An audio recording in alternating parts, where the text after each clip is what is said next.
तेनू उठना वे ते मैं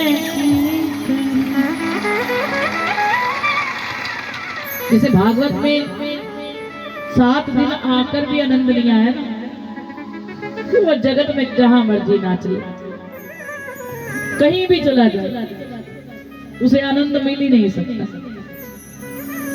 हम खानों में चला जाए, कुछ समय के लिए सोचे मैंने तो मदिरा पी ली, शराब पी ली, आनंद में झूम रहा, वो आनंद नहीं हमारा।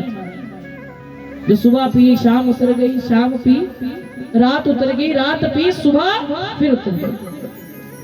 ये जो भागवत का रस पीना है ना आपने 7 दिन, जो भी आपने पी लिया, आज विश्राम का दिन है, गारंटी से कह सकती अगले वर्ष आप इन्हीं 2 माताओं के पीछे पीछे भागोगे। कथा कदों नहीं, कथा कब होगी, कथा दी डेट नहीं कटी है जे, फिर भागोगे, गारंटी है। और कल से क्या करोगी बताओ? कल से सवेरे 11 बजे कितने जाना है? चुगलियां मारनी है, चुगलियां करनी है, चुगलियां करनी। कितने जाना? कुछ दिन आपको लगेगा अरे सूना सूना है, कुछ कमी है, कुछ छूट रहा है, अकेला अकेलापन महसूस हो रहा है। कल मुझे बताना फोन करके किसको आज बड़ा सूनापन लग रहा है। ये भागवत एक रसपान के बीच में जो 10 साल का ब्रेक आया ना, अब 1 वर्ष का भी ब्रेक नहीं लगना चाहिए। 1 वर्ष का भी, हर वर्ष हो, चाहे अनेकों संतों के मुखारविंद से हो, लेकिन हर वर्ष यहाँ पर भागवत विराजमान हो, ठाकुर जी आपके गांव में आए और ऐसे ही आनंद मनाते होती रहे। कल की बेला में हम श्रवण कर रहे थे भगवान के विवाह की कथा। भगवान द्वारिकाधीश का विवाह आज माता रुक्मिणी जी के संग हुआ है।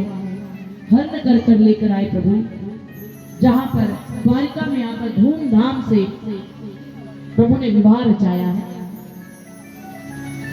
राजा परीक्षित जी महाराज जी कहते सुखदेव जी तो केवल एक विवाह की कथा थी, मुझे और विवाह की कथा सुनाई। मैंने सुना भगवान की 16,100 रानियां और 8 पटरानियां थी, जिनकी कुल गिनती होती 16,100। हाँ, ये तो केवल एक थी, बाकी की कथा भी सुनाई। देव जी कहते राजा भगवान के राज्य में सत्राजित नाम का एक व्यक्ति रहता था, जो सूर्यदेव का बहुत बड़ा उपासक था। उस सूर्यदेव ने उसे बहुमूल्य एक मणि दे रखी थी, जो हर रोज 100 टन सोना पैदा करती थी। भगवान के द्वारपाल वालों को पता चला कि सत्राजित के पास एक ऐसी मणि है जो हर रोज 100 टन सोना पैदा करती है। तो इतने धन का सत्राजित क्या करता होगा कि क्यों ना उसे कहे, भगवान से कहकर सत्राजित को कहा जाए कि इस मणि को द्वारिकाधीश के राजकोष धन में जमा कर दिया जाए, जिससे गरीबों की सहायता की जाए। जब भगवान ने 2 द्वारपाल उसके पास भेजे तो उसने मणि देने से मना कर दिया, मैं अपनी मणि द्वारिकाधीश को क्यों दूं? द्वारिकाधीश को मणि इतनी प्रिय है तो वो भी सूर्यदेव की आराधना करे, सूर्यदेव प्रसन्न हो जाएंगे, तो वो भी अपनी बहुमूल्य मणि सूर्यदेव द्वारिकाधीश को जरूर देंगे, लेकिन मैं अपनी मणि कभी भी नहीं दूंगा। द्वारपाल वालों ने जब भगवान से आकर बताया तो भगवान ने कभी पुनः मणि का जिक्र नहीं किया। भगवान भक्त की परीक्षा लेते हैं, मणियों का लालच प्रभु को नहीं है, क्योंकि भगवान के चरण में भी मणि समाई है। आज आप कथा सुनोगे कि भगवान के तो पैरों के नीचे भी मणियां हैं, लेकिन भक्त कहां तक गिरता है, कहां तक पहुंचता है, भगवान हर जीव की परीक्षा जरूर लेते हैं। बख्श देता है खुदा जिसकी किस्मत खराब होती है, वो हरगिज नहीं बख्शे जाते जिसकी नीयत खराब होती है। भगवान परीक्षाएं बहुत लेते हैं, और दुख की घड़ी में जो अपनी नियत में ही खोट कर दे ना, नियत से ही गिर जाए, फिर वो भगवान की नजरों से कभी नहीं उठ सकता। दुनिया की नजरों में उठ जाए, लेकिन भगवान की नजरों से नहीं उठ सकता। ये कहते हैं नजरों से गिराना ना, चाहे कितनी सजा देना, नजरों से गिराना ना, चाहे कितनी सजा देना, नजरों से जो गिर जाए, वो नजरों से जो गिर जाए, मुश्किल ही संभल पाए, राधे तेरे चरणों की,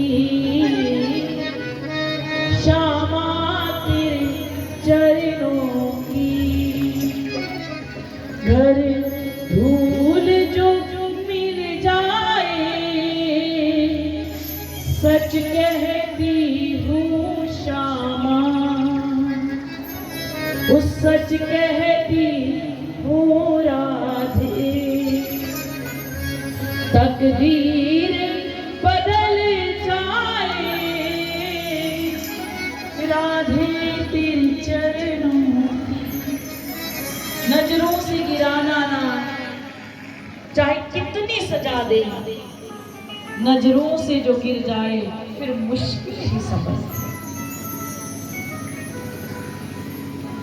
भगवान ने सत्राजित की परीक्षा ली, सत्राजित ने उस बलि को देने से मना कर दिया, लेकिन एक भय अंतर आत्मा में बैठ गया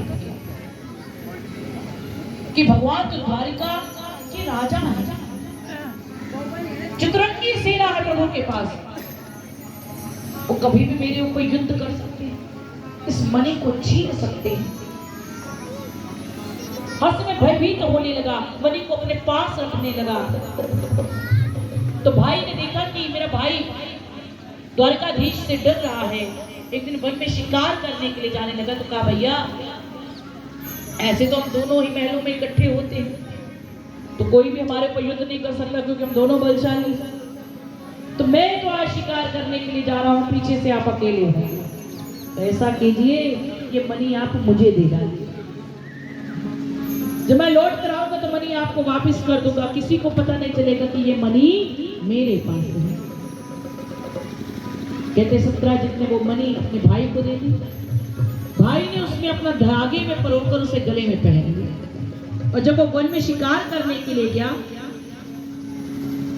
तो आज, और जो वो मणि गले में पहन कर गया था वो सिंह के पंजों के नाखून में कहीं जाकर फंस गई।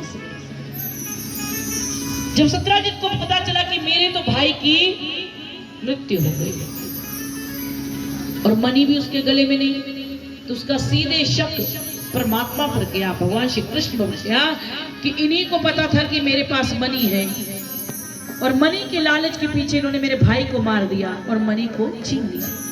आज द्वारकाधीश के ऊपर सत्राजित ने झूठा कलंक लगा दिया। जब भगवान को पता चला कि सत्राजित ने मेरे ऊपर झूठा कलंक लगाया, तो भगवान उसी स्थान पर गए जहां सत्राजित का भाई मरा पड़ा था। तो भगवान वहां देखा एक सिंह के पंजों के निशान लगे। भगवान उस निशान के पीछे पीछे पीछे पीछे चलने लगे, जो एक गुफा के बाहर जाकर खत्म हो गए। भगवान उस गुफा के भीतर गए तो क्या देखते हैं, एक कन्या उस मणि के साथ खेल रही है, कभी उसे उछालती है फिर पकड़ती है, फिर उछालती है फिर पकड़ती है। कहते इस कन्या के पिता ने उस सिंह के पंजों में फंसी हुई मणि को देखा और उसे मार डाला और उस मणि को ले लिया, और वो मणि उसने अपनी बेटी को दे दी। और इस कन्या के पिता कोई और नहीं, वो थे जामवंत जी। जामवंत जी जो पूरी रामायण में प्रभु राम जी के साथ रहे।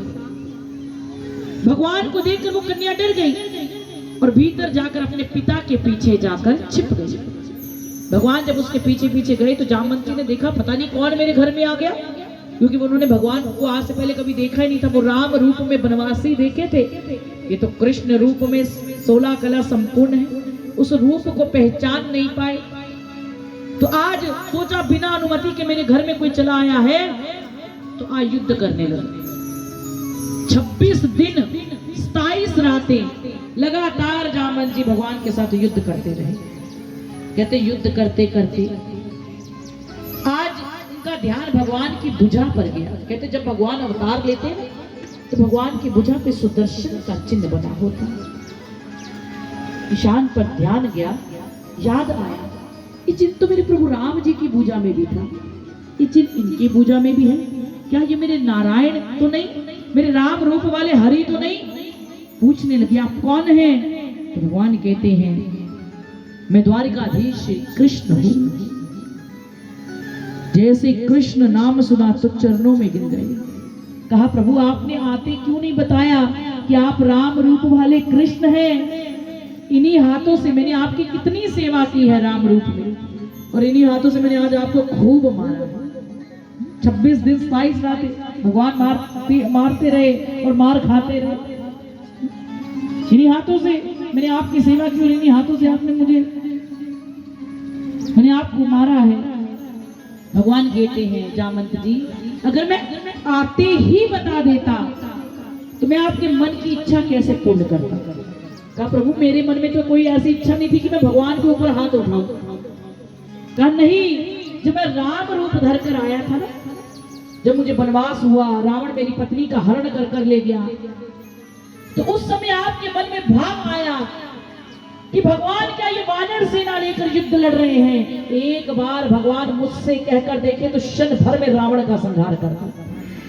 जामवंत जी को अपनी शक्ति में बड़ा अभिमान था कि मैं बहुत बलशाली हूं, मैं बहुत शक्तिशाली हूं, लेकिन पूरी रामायण में एक बार भी राजा रामचंद्र जी ने यह नहीं कहा कि जामवंत जी आप युद्ध लड़िए। एक बार भी नहीं कहा, क्योंकि जामवंत जी बड़े थे, सम्मान देते थे प्रभु, हमेशा उनके कहे पर चलते थे, लेकिन युद्ध लड़ने के लिए कभी नहीं कहा। तो जामवंत जी को लगता था मैं बड़ा शक्तिशाली हूं तो अपने जैसे शक्तिशाली व्यक्ति से युद्ध करूं। तो भगवान कहते मुझसे ज्यादा शक्तिशाली संसार में कोई नहीं, इसीलिए मैंने आपसे साथ युद्ध किया। जामवंत जी को अपनी भूल का पश्चाताप होने लगा तो भगवान के चरणों में गिर गए। तो अपनी भूल का पश्चाताप करते हुए जामवंत जी ने अपने झूठा कलंक लगाया है, इसलिए अपनी भूल का पश्चाताप करते हुए सत्यजित ने अपनी पुत्री सत्यभामा का विवाह भी भगवान के संग कर दिया। दोनों पटरानियों को लेकर जब भगवान द्वारिका जाने लगे तो वो मणि भी सत्यजित ने अपनी पुत्री को दहेज में दे दी। द्वारिका जामवंती सुंदर नहीं थी। अब ऐसा क्यों कहा गया? कहते जैसे मनुष्य का बच्चा मनुष्य जैसा होता है तो जानवर का बच्चा जानवर जैसा होता है। जामवंत जी किस योनि के थे? ऋष योनि के थे, तो उनकी पुत्री भी ऋष थी। सारे मुंह में बाल, सारे शरीर में बाल थे। तो भगवान जब दोनों को लेकर जाने लगे तो भगवान ने देखा सत्यभामा तो बड़ी सुंदर है, लेकिन जामवंती सुंदर नहीं है। जब इसे लेकर द्वारिका जाऊंगा तो सब कहेंगे प्रभु किसके संग ब्याह लेकर आ गए, ऋष की पुत्री को ब्याह लिया, तो सब जामवंती की हंसी उड़ाएंगे। तो भगवान ने एक निर्णय किया, कहा जामवंती जी मेरा कहा मानोगी? कहा बताइए प्रभु, आज्ञा कीजिए। कहा अपने सर पर एक लंबा सा घूंघट ओढ़ो, और जब तक मैं ना कहूं घूंघट नहीं खोल, घूंघट नहीं खोल। कहा जैसी प्रभु आपके। जामवंती ने अपने सिर पे एक लंबा सा घूंघट ओढ़ लिया, और जैसे ही दोनों को लेकर द्वारिका प्रभु पहुंचे तो भगवान की बड़ी पटरानी रुक्मणी जी ने उनका बड़ा स्वागत किया। जब भीतर गृह प्रवेश करवाया तो उसके बाद एक रस्म निभाने लगे, मुंह दिखाई। रुक्मणी जी ने सबसे पहले सत्यभामा का मुख देखा, उसे बहुत सुंदर उपहार हार एक भेंट किया।